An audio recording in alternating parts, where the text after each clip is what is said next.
Bonjour à toutes et à tous, on se retrouve pour un nouvel épisode du podcast Hack ta productivité. Dans cet épisode, on va faire une petite revue des découvertes logicielles du mois écoulé, à savoir le mois de novembre. Allez, c'est parti.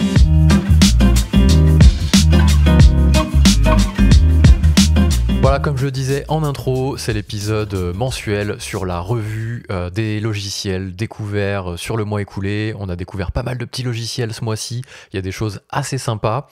Donc on va commencer tout de suite, sans transition, avec le premier logiciel qui s'appelle Guide. Alors je ne sais pas si ça se dit vraiment comme ça, G-U-I-2-D-E.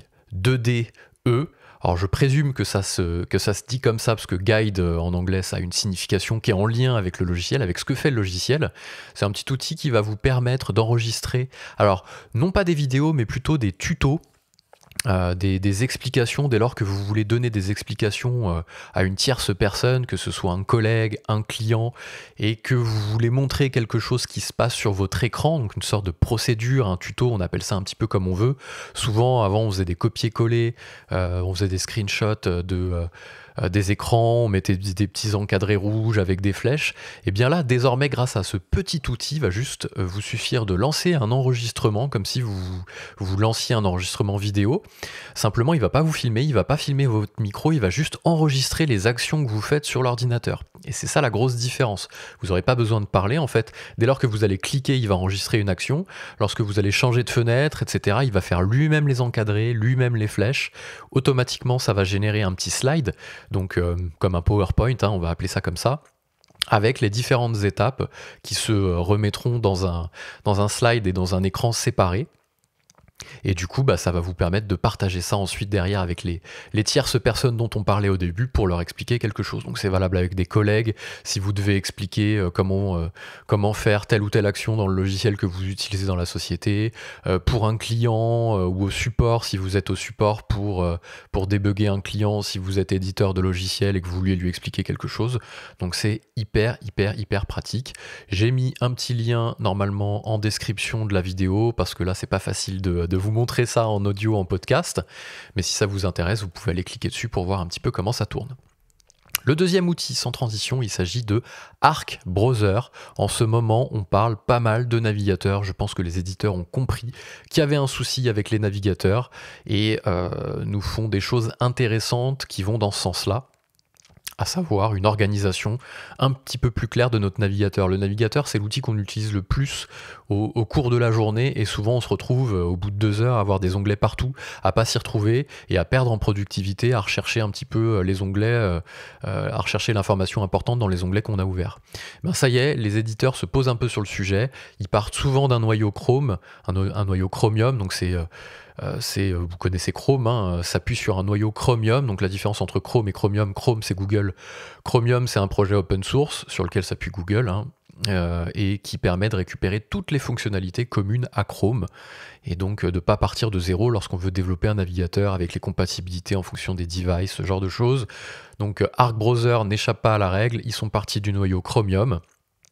Et ils ont développé des fonctionnalités autour, notamment le fait de pouvoir organiser dans une barre latérale ces onglets avec les applications qu'on ouvre le plus, les applications courantes et les onglets jetables. Donc il y a 3 niveaux de granularité, donc en fait vous aurez les raccourcis, les favoris, les applications et les onglets.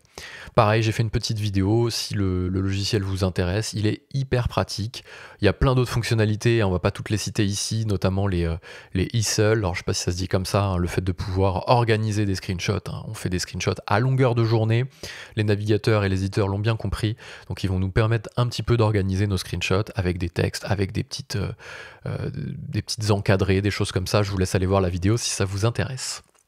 Troisième outil, pas des moindres, il s'agit de Chrome Calendar. Chrome Calendar a fait beaucoup parler de lui puisqu'il a été racheté par Notion cet été. C'est un outil calendrier assez basé sur le design et le graphisme. C'est un outil hyper joli, hyper épuré. On a envie d'aller dessus, on se sent rassuré dans un outil qui nous permet d'organiser notre temps. C'est important de ne pas rajouter du stress avec des onglets, des boutons dans tous les sens, un capharnaüm. Donc là, non, c'est très clair, c'est très épuré. Ça apporte du zen dans un outil qui en a besoin, donc un outil de gestion du temps.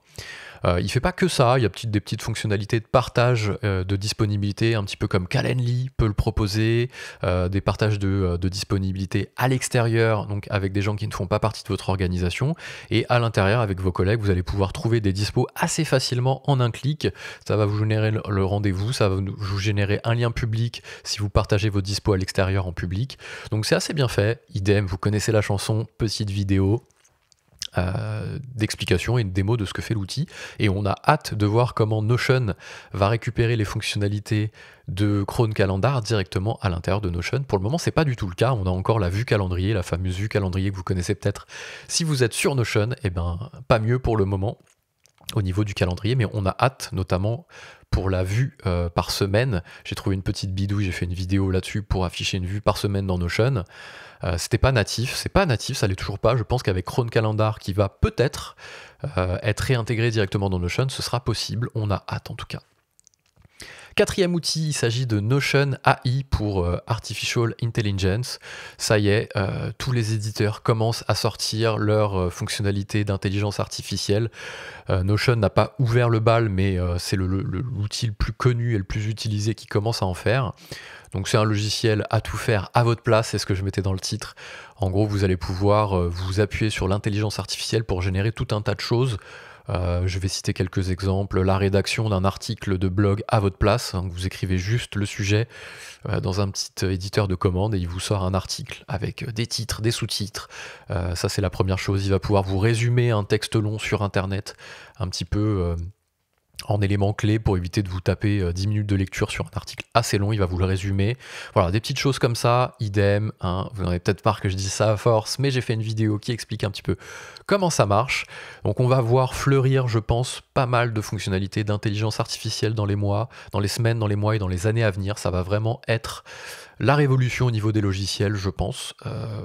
Aussi importante que le cloud peut-être, c'est le fait de s'appuyer sur l'intelligence artificielle pour générer tout un tas de choses.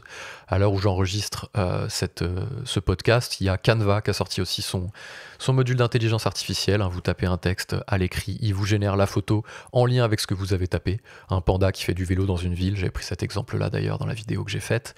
Et il vous génère un texte, il vous génère une photo, pardon. C'est pas une photo qu'il a été puisée sur les différentes bases de données, il crée une photo en fait. Hein. Il prend des éléments.